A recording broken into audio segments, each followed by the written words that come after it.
रावण अपनी विशाल सेना के साथ युद्ध भूमि में लड़ने के लिए आ जाता है, जिसकी सूचना भगवान राम को दी जाती है कि रावण युद्ध लड़ने के लिए आ रहा है। रावण जोर जोर से बोलता है कि है कोई मुझसे लड़ने वाला जो मेरी शक्तियों का सामना कर सके। तभी वानर राज सुग्रीव रावण को चुनौती देते हैं कि रावण यहाँ तो एक से बढ़कर एक योद्धा है, तू स्वयं चुन ले, तू किससे हारना चाहता है। रावण बोलता है कि मैं छोटे मोटे वानरों से युद्ध नहीं करता। वह वनवासी कहाँ है? सुना है उन वनवासियों को युद्ध करने की आकांक्षा बहुत ज्यादा है, तो आज रावण किसी से युद्ध नहीं करेगा, केवल उन वनवासी से ही युद्ध करेगा। रावण बोलता है कि मैं तुमसे युद्ध करके युद्ध को लंबा नहीं खींचना चाहता। तुम तो बेचारे उस वनवासी के बहकावे में आ गए हो, और मैं तुम जैसे निर्दोषों को नहीं मारना चाहता। सुग्रीव बोलता है कि पापी, तुमसे यह किसने कह दिया कि प्रभु राम तुम्हारे जैसे चोरों को यूं ही दर्शन दे देंगे। शायद तुम तो प्रभु श्री राम से दंड पाने लायक भी नहीं हो, यह दंड देने का कार्य भी मुझे ही करना पड़ेगा।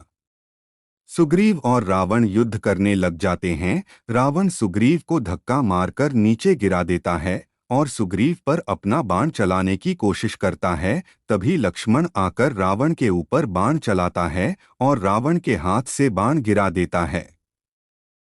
लक्ष्मण बोलता है कि निर्लज्ज पापी, तुझे तो युद्ध के नियम भी पता नहीं, एक मूर्छित योद्धा पर बाण चलाते तुझे शर्म नहीं आती।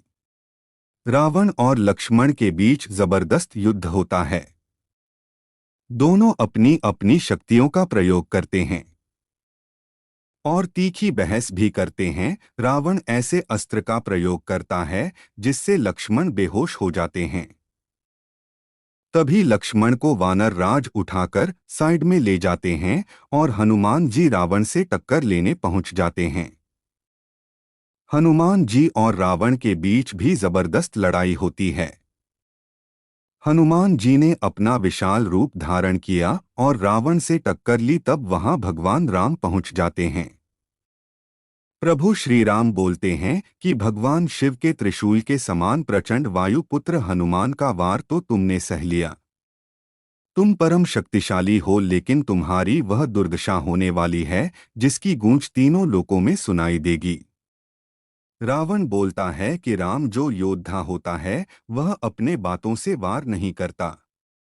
योद्धा तो अपने तीर और धनुष से वार करता है, तुम्हारे जैसे कहानियां नहीं सुनाता। योद्धा अपने बाण और तीर से अपनी शक्तियों को दिखाता है।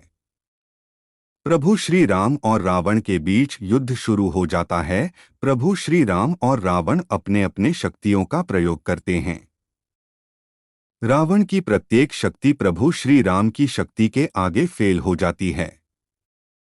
कुछ देर बाद प्रभु श्री राम अपनी शक्ति का प्रयोग करते हैं और बाण चलाते हैं, तो रावण का बाण हाथ से छूट जाता है।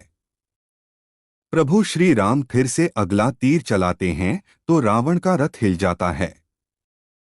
प्रभु श्री राम फिर से अपना बाण चलाते हैं तो रावण का बाण टूट जाता है और रावण निहत्था हो जाता है।